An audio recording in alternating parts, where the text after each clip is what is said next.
Okay, welcome to my YouTube channel. And today in Civic Education, we're going to look at forms of constitution.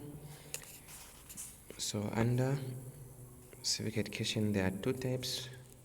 There are two forms of the constitution.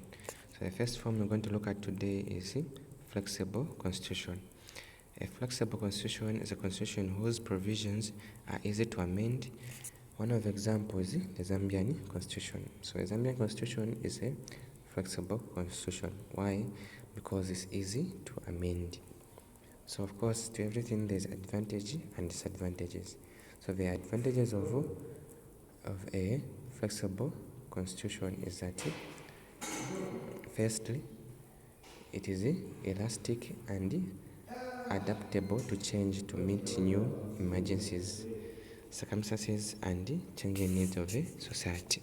The second advantage is it allows some constitutional demands to be conveniently postponed or brought forward. Okay, so let's look at the disadvantages of this flexible constitution.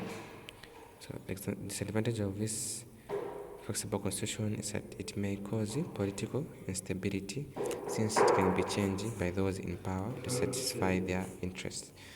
For example, the ruling power doesn't want to leave the government or the state or the position of the ruling power.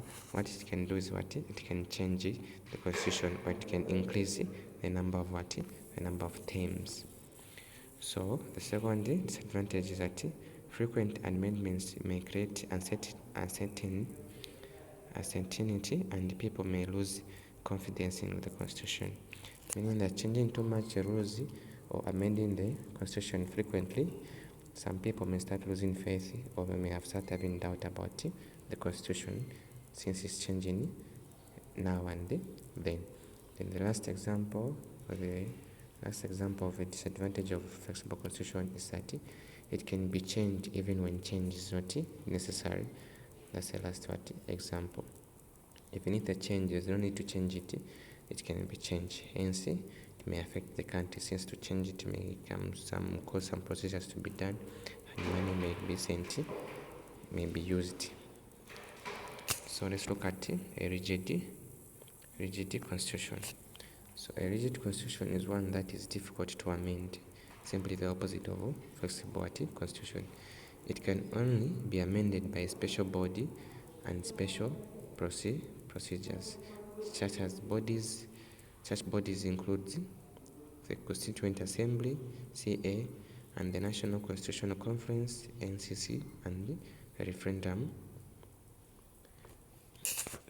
These are the bodies which can change a rigid constitution. So let's look at the advantages of such type of constitution. So the first advantage is that it prevents rash and hasty amendments. Secondly, it is relatively permanent and stable. Thirdly, it is free from dangers of changes resulting from popular passions and reversions. Then lastly, it avoids manipulation by those in power, since a body is required for it to be changed. So the ruling party cannot change it anyhow. So we have disadvantages of such a constitution. So the first disadvantage is that it may cause delay when there is an urgent need to amend the constitution to suit the changing needs of the society. Then secondly, its amendment can be delayed indefinitely, thereby leading to frustrations and revolts in society. When there is an emergency and then the procedure is taken too long to amend the constitution, the society may become angry and riots can start to break out in the country. That's one disadvantage of rigid constitution. So in our next video, we're going to look at parts of the Zambian constitution. Thank you for watching my YouTube channel. Don't forget to like and subscribe.